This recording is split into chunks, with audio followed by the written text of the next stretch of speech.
മാരിത്തെയ്യങ്ങളുടെ ശനിയൊഴിപ്പിക്കൽ ചടങ്ങിന് വൻ ജനാവലി. ഷോപ്പ് വലുതും വിശാലവുമാണ് എന്ന് കരുതി വില വലുതല്ല കേട്ടോ. സെലക്ഷന്റെ കാര്യമോ ഒന്നും പറയുകയേ വേണ്ട. എല്ലാ ബ്രാൻഡഡ് കമ്പനികളുടെയും ഉൽപ്പന്നങ്ങൾ. Bag bazaar near hotel top star, old bus stand, main road, Payyanur. നാടിന്റെ ആദിയും വ്യാധിയും അകറ്റാൻ കർക്കടകം 16 മാടായിക്കാവിൽ കെട്ടിയാടി തുടക്കം കുറിച്ച മാരിത്തെയ്യങ്ങൾ നാടിന്റെ വിവിധ ഭാഗങ്ങളിലും കെട്ടിയാടിക്കുന്നുമുണ്ട്.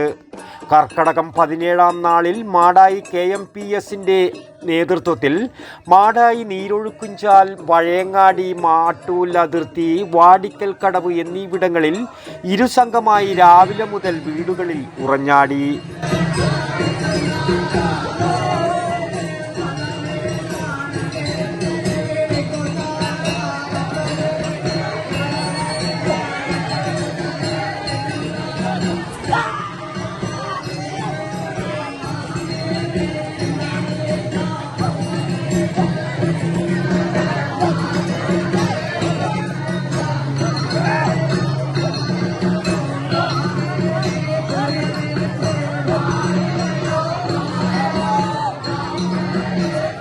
മാരിക്കലിയൻ, മാമായക്കലിയൻ, മാരിക്കലിച്ചി, മാമായക്കലിച്ചി, മാരിക്കുളികൻ, മാമായക്കുളികൻ എന്നിങ്ങനെയുള്ള തെയ്യങ്ങളാണ് കെട്ടിയാടിയത്. തുടിയുടെയും ചേങ്ങിലയുടെയും താളത്തിൽ ഉയരുന്ന മാരിപ്പാട്ട് മാരിത്തെയ്യങ്ങളുടെ ചുവടുകൾക്ക് അരങ്ങും ആവേശവുമാകുന്നു. വാമൊഴിയായി തലമുറകളിലേക്ക് പകർന്ന ഗാനശാഖയാണിത്. അന്തരിച്ച തെയ്യം കലാകാരനും ചിമ്മാലക്കളി ആചാര്യനുമായിരുന്ന K. കുമാരൻ്റെ നേതൃത്വത്തിലുള്ള മാരിത്തെയ്യമാണ് ഈ ഭാഗങ്ങൾ കെട്ടിയാടിയിരുന്നത്. മതസൗഹാർദ്ദം കാത്തുസൂക്ഷിക്കുന്ന ഒരു പ്രദേശം എന്ന നിലയിൽ വിവിധ മതങ്ങളിൽപ്പെട്ട ആളുകൾ, വിവിധ രാഷ്ട്രീയ കക്ഷികൾ, വിവിധ സമുദായങ്ങളിലെ ആളുകൾ ഈ പ്രദേശത്ത് വന്ന് നമ്മുടെ ഈ ആചാരത്തെ അല്ലെങ്കിൽ അനുഷ്ഠാനത്തെ വളരെ ഹൃദയപൂർവ്വം സ്വീകരിക്കുന്ന ഒരു കാഴ്ചയാണ് എല്ലാ വർഷവും നമ്മൾ കണ്ടുകൊണ്ടിരിക്കുന്നത്. അതിൻ്റെ ഭാഗമായി 250 വർഷം കാലമായി നമ്മുടെ പൂർവികർ നടത്തി വന്ന ഈ ഉത്സവം, അതിൻ്റെ ഭാഗമായി നടന്ന ഇന്ന് 2000-ഓളം ആളുകൾക്ക് നമ്മൾ ഇന്ന് പായസ വിതരണം വളരെ വിപുലമായ രീതിയിൽ നമ്മുടെ വനിതാ പ്രവർത്തകർക്ക് ചേർന്ന് നടത്തിയിട്ടുണ്ട്. അത് വളരെ സന്തോഷം നൽകുന്ന ഒരു കാര്യമാണ്. തെയ്യങ്ങളുടെ സംഘം ശനിയാഴ്ച വൈകിട്ടോടെ നീരൊഴുക്കുംചാലിൽ കൂടിച്ചേർന്നു. വിവിധ ചടങ്ങുകളും നടന്നു. സന്ധ്യയോടെ തുടിയുടെയും ചേങ്ങിലയുടെയും താളത്തിൽ മാരിപ്പാട്ടിൻ്റെ അകമ്പടിയോടെ കടപ്പുറത്തേക്ക് വരവേറ്റു. കടൽക്കരയിൽ ഉറഞ്ഞുതുള്ളലിന് ശേഷം ആവാഹിച്ചെടുത്ത ശനിയെ ഭക്തിനിർഭരമായ ചടങ്ങുകളോടെ കടലിലേക്ക് ഒഴുക്കി. അതോടെ ഐശ്വര്യപൂർണമായ പൊന്നിഞ്ചിങ്ങത്തെ വരവേൽക്കുമെന്നാണ് വിശ്വാസം. തെയ്യം നല്ലതല്ലേ, നമ്മൾ ഈ കൊല്ലത്തിലൊരിക്കൽ വരുന്ന തെയ്യമല്ലേ, അപ്പൊ അത് നല്ല കാര്യമല്ലേ. പിന്നെ നമ്മളിത് ആദ്യമായിട്ട് കാണാൻ വേണ്ടിട്ട് വന്നതന്നെ, ഇതൊന്നും കാണണമെന്ന് വിചാരിച്ചിട്ട് തന്നെ വന്നതാണ്. തെയ്യത്തിനെ കുറിച്ച് പറയാനുള്ളത് എന്ന് പറഞ്ഞാല് നമ്മുടെ നാട്ടിലുള്ള അസുഖങ്ങളെല്ലാം കുറഞ്ഞു കിട്ടും. തെയ്യം മുഖാന്തരമാണ് നമുക്ക് നല്ലൊരു മാതൃകയായിട്ട്.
മാരിത്തെയ്യങ്ങളുടെ ശനിയൊഴിപ്പിക്കൽ ചടങ്ങുകൾ കാണാൻ നാടിൻ്റെ നാനാഭാഗങ്ങളിൽ നിന്നായി വലിയ ജനക്കൂട്ടമാണ് നീരൊഴുക്കുംചാൽ കടപ്പുറത്തേക്ക് എത്തിച്ചേർന്നത്. വടക്കൻ വാർത്തകൾക്ക് വേണ്ടി നീരൊഴുക്കുംചാൽ കടപ്പുറത്ത് നിന്നും ടി ബാബു, പഴയങ്ങാടി. ഷോപ്പ് വലുതും വിശാലവുമാണ് എന്ന് കരുതി വില വലുതല്ല കേട്ടോ. സെലക്ഷന്റെ കാര്യമോ ഒന്നും പറയുകയേ വേണ്ട. എല്ലാ ബ്രാൻഡഡ് കമ്പനികളുടെയും ഉൽപ്പന്നങ്ങൾ കമ്പനി നൽകുന്ന എല്ലാ ആനുകൂല്യങ്ങളോടെയും വിശ്വസിച്ച് വാങ്ങാം. സ്കൂൾ കോളേജ് ബാഗുകൾക്ക് മാത്രമായി എക്സ്ക്ലൂസീവ് ഷോറൂം. വിൽപ്പനാനന്തര സേവനങ്ങളിൽ ഉത്തര മലബാറിൽ മറ്റൊരു ഓപ്ഷനും ഇല്ല. ഇതൊക്കെ എവിടെയെന്നല്ലേ? ബാഗ് ബസാറിൽ. അല്ല പിന്നെ, ഉത്തര മലബാറിൽ ഏറ്റവും വലിയ ബാഗ് ഷോറൂം. ഒപ്പം റെയിൻ കോട്ടുകൾ, കുടകൾ, വാട്ടർ ബോട്ടിലുകൾ, ടിഫിൻ ബോക്സുകൾ തുടങ്ങി എല്ലാം ബാഗ് ബസാറിലുണ്ട്. 30 വർഷത്തിന്റെ പ്രൗഢ പാരമ്പര്യവുമായി പയ്യന്നൂരിൽ ഞങ്ങൾ ഈ അധ്യയന വർഷത്തെ വരവേൽക്കാൻ ഒരുങ്ങിക്കഴിഞ്ഞു. ഇല്ലാത്ത ഓഫറുകളുടെ ഓൺലൈൻ കെണിയിൽ കുരുങ്ങേണ്ട. നേരെ വേഗം ബാഗ് ബസാറിലേക്ക് വന്നോളൂ. ഇഷ്ടമുള്ള ബ്രാൻഡുകൾ മിതമായ നിരക്കിൽ തിരഞ്ഞെടുത്തോളൂ. Bag bazaar near hotel top star, old bus stand, main road, Payyanur. Mobile 9895111161 and 9072702082. Bag Bazaar, Balaji Tower opposite Grand Tejas, New Bus Stand, Payyanur. 9946747570.